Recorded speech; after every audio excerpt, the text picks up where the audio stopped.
Thank you. Good afternoon to the members of the media. Good afternoon, Minister Fogo, and good afternoon, Misha and Derek. In the 2018 throne speech, we committed to creating opportunities for our youth, saying, and I quote, "One area into which youth services can be expanded is representative opportunities internationally through foreign exchange programs and partnerships with organizations like CARICOM and the Commonwealth. Therefore, the Cabinet Office will devise a program to base young people in London, Brussels, and Washington, D.C. to shadow the government's representatives in those cities, thus gaining invaluable experience on the world stage. This program will be further enhanced by a revived internship initiative to secure fresh talent for careers within the public service." End quote. I am pleased to announce today that we have kept that pledge to our youth through a series of programs designed to achieve these aims. First, we will launch a Department of Workforce Development Enhanced program. The top 5 undergraduate summer student applicants will be nominated for this program and assigned to the Cabinet Office to work on significant projects in the area of policy and strategy in the delivery of government's initiatives. From June to the end of August, they will have the opportunity to assign them to areas that match their interests or course of study within the public service.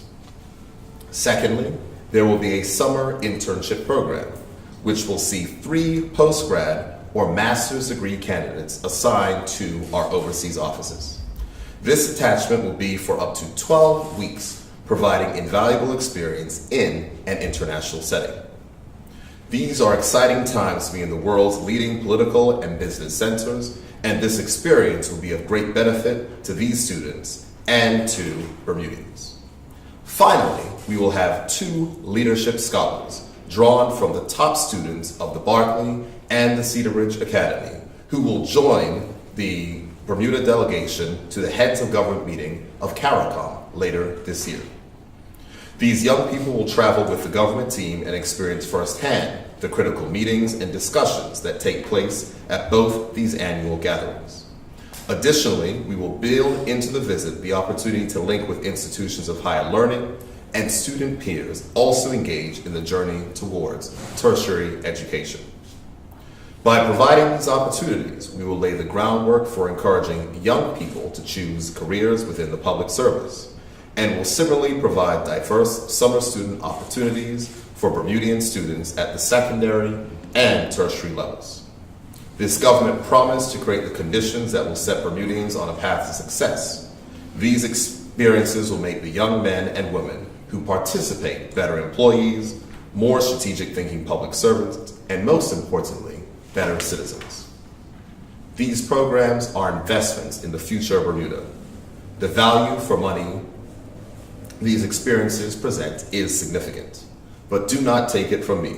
Today I am joined by Glenisha Simmons and Derek Lamb, who are now public officers cultivated by a previous Cabinet Office internship program. In the current weeks, precise details around the application process for the summer internship program, as well as further information on the Department of Workforce Development Enhanced program and the Leadership Scholars will be made available. Next, I'd like to discuss items that are related to the recent events in the United Kingdom and the European Union. And given those recent events, it is important that Bermuda take an active role in promoting our economy overseas and reminding global business leaders why Bermuda is different. This year, I have been extended an invitation in my capacity as Premier of Bermuda to attend the World Economic Forum in Davos, Switzerland. This is of particular significance as I am the only overseas territory leader to have been invited to attend and be among world leaders engaged in important issues that impact the global agenda, issues that are vitally important to Bermudians and Bermuda. While in Davos, I will participate in a series of meetings and discussions on global topics ranging from technology and education to social issues and the environment.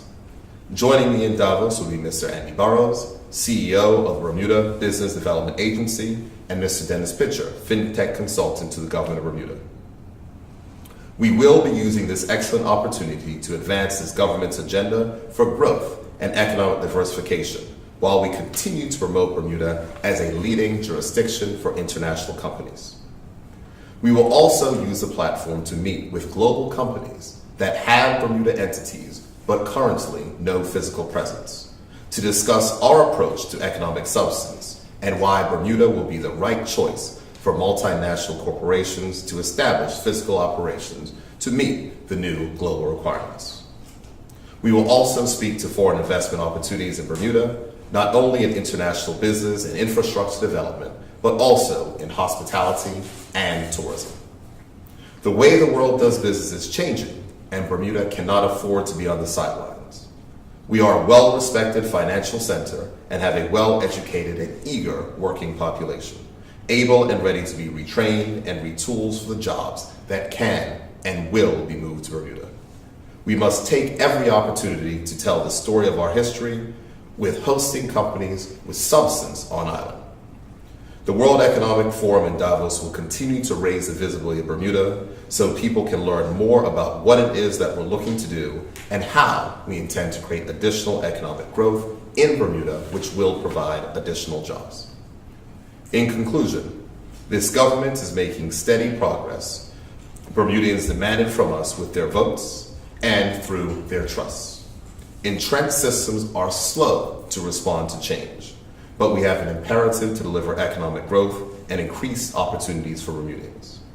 As one of my predecessors, Dame Jennifer Smith, was fond of saying, and I quote, "Change is a process and not an event," end quote. Issues at home and abroad demand our attention as we set the stage for a more fair and equitable Bermuda. The growth we encourage will not be at the expense of Bermudian aspirations. Our mandate is clear.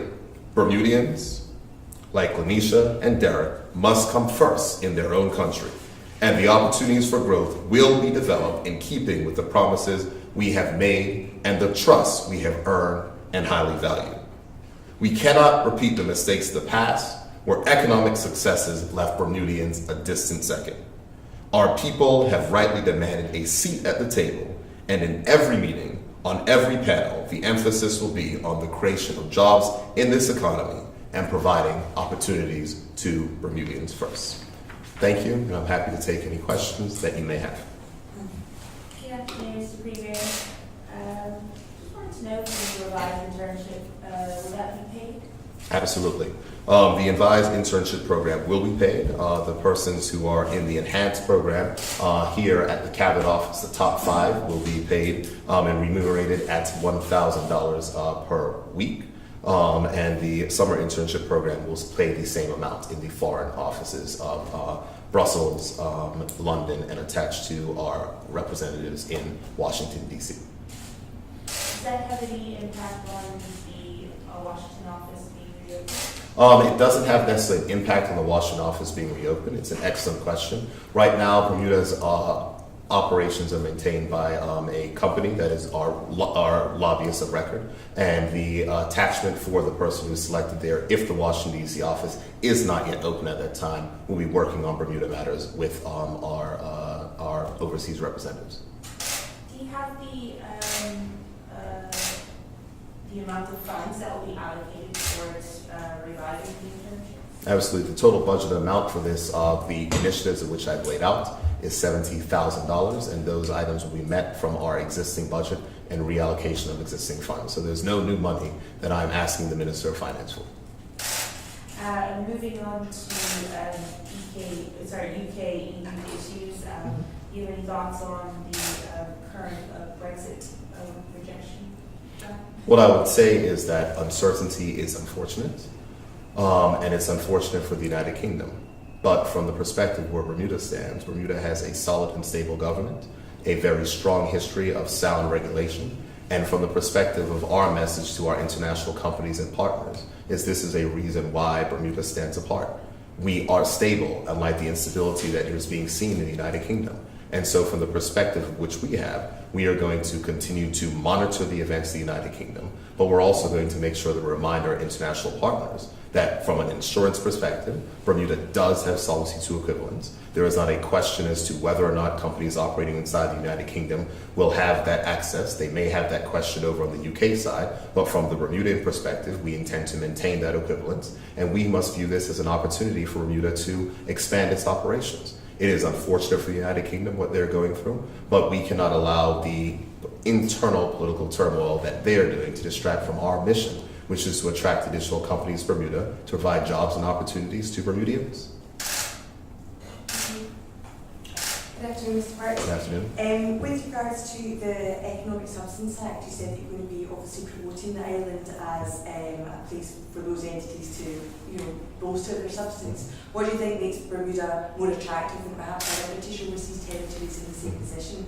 Well, I think what makes Bermuda more attractive is that we've had a long history of substance. And one of the things of which I say overseas is that there is a reason why in Bermuda that we have more people than we do have companies. And that is because we have had a history of substance and not everyone can get into Bermuda. I think that that is an excellent differentiating factor for companies that are looking to adjust their global operations after these new rules have come in. And we must note that the World Economic Forum has the leaders of all the major companies. All the major international companies are going to be there. And so some meetings have already been secured, and we're going to have those discussions and talk about those particular issues. Because as the rules change, we have to be prepared to make sure that we can take advantage of those rule changes to benefit Bermudians. One of the things we've always spoken about is the need to grow the economy, the need to diversify the economy. This presents an opportunity, and we've been working on a strategy for the last few months on how we're going to exploit this opportunity. And so we are going to take our message on the road. I'm very pleased and privileged that I've been extended an invitation to the World Economic Forum, and we'll be able to have those discussions at a very high level, which was not an opportunity that we had last year. And we talked obviously with regards to the Washington DC office and lobbying there. Any further update on the office in Brussels? On the office in Brussels, absolutely. Thank you for answering the question. Following the meetings, asking the question. Following the meetings of the World Economic Forum, which I will be in Switzerland from Monday to Thursday.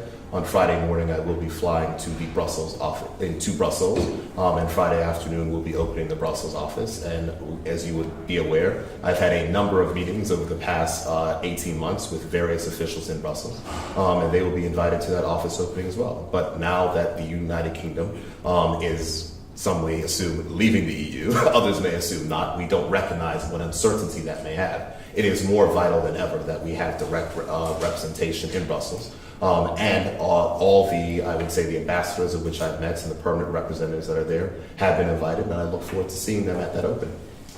Thank you very much. No problem. Anything else? All right. Thank you, everyone. Thank you, Mr. Freeman. Warren is here. Okay. All right.